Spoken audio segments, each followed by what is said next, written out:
Alors, quand je suis rentrée à l'école d'horlogerie, je savais déjà que je voulais faire la filière 3 ans. C'est vrai que j'ai l'occasion de pouvoir engager, ou en tout cas de donner mon avis. Et aujourd'hui, il n'y a aucune notion de praticien, ou de production, ou de rabilleur. Ce qui nous intéresse, c'est un horloger avec CFC. Je savais déjà que j'avais envie de faire des études parce que j'étais attiré par ce côté justement un peu plus scientifique et de recherche. M'a permis d'accéder plus rapidement aux études supérieures et de montrer que quelqu'un qui a fait le CFC en 3 ans, il n'est pas moins capable que quelqu'un d'autre et il peut tout à fait accéder à des hautes études et avoir un panel professionnel large et épanoui. Le réglage, dans lequel j'ai excellé et j'ai donc remporté la 2e place concours SSC en 2019. La formation de 3 ans, moi, elle m'a quand même vachement convenu parce qu'au final, je suis quelqu'un qui avait besoin de bosser, qui avait besoin de voir ce que c'était le monde du travail. J'ai eu la mention, donc meilleur examen 1999. Alors du coup, moi j'ai fait mon CFC donc avec la maturité professionnelle intégrée en 3 ans. Ce qui m'a permis ensuite après d'aller sur les études de technicien en microtechnique. Toute cette curiosité, ça m'a amené finalement à intégrer l'EPIA dans un bachelor en microtechnique pour lequel du coup je suis actuellement en 3e année et que je termine pour après ensuite j'espère entrer en master. À la suite de ces 3 ans, j'ai donc très vite trouvé du travail.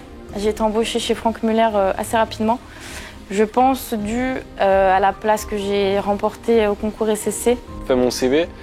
J'ai postulé chez Patek et de base j'ai été pris en empierrage, qui au final ça s'est pas fait et ils m'ont envoyé du coup en pré-montage haute horlogerie sur la Grand Master Shime, etc. C'était juste incroyable tout ce que j'ai pu faire là-bas, entre le SAV, entre la conception de mouvement, entre le tourbillon. Le master que j'aimerais réaliser, c'est un master en Business Analytics, donc c'est vraiment des compétences liées à la gestion.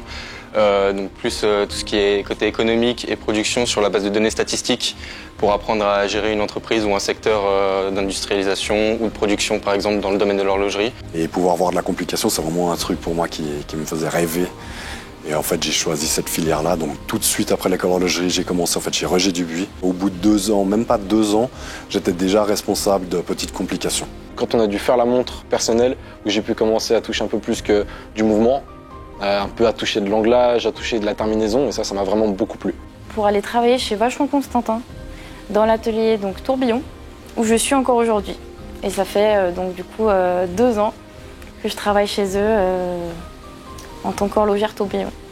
Niveau académique, ce qui m'a le plus servi, c'est vraiment tout le côté technique et les connaissances du métier d'horloger. Donc quand on fait de la conception, par exemple à l'EPIA, on fait de la conception de complications, de mouvements, ou même des études de cas concernant le réglage, donc des compétences qui nécessitent vraiment des connaissances horlogères. Donc ça c'est vraiment un plus qu'on a par rapport à tous les autres étudiants qui ne l'ont pas. Et d'un point de vue un peu plus philosophique, je dirais les compétences de persévérance, parce qu'on sait donc à l'atelier que tout ne marche pas du premier coup, et dans la vie, comme dans les études ou comme dans le travail, tout ne fonctionne pas du premier coup. Il faut s'y reprendre à plusieurs fois pour atteindre ses objectifs, et c'est vraiment ces compétences-là qui m'ont servi au quotidien.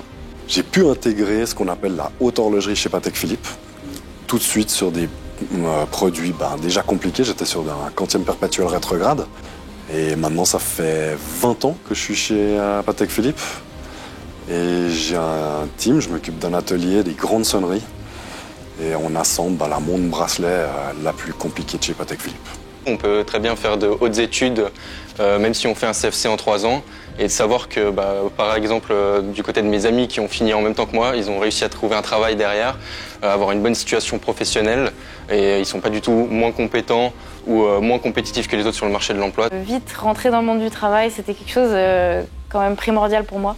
Donc 3 ans, c'est un bon compromis pour tout. Au final, comme quoi, même avec un CFC 3 ans, on peut accéder assez facilement à ce genre de poste. Une formation d'horloger en 3 ans, elle est largement assez complète pour intégrer n'importe quelle entreprise genevoise.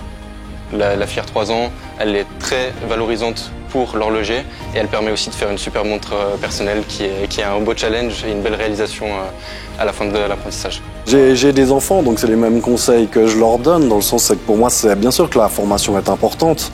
Maintenant, c'est pas tant une question de formation, mais c'est une question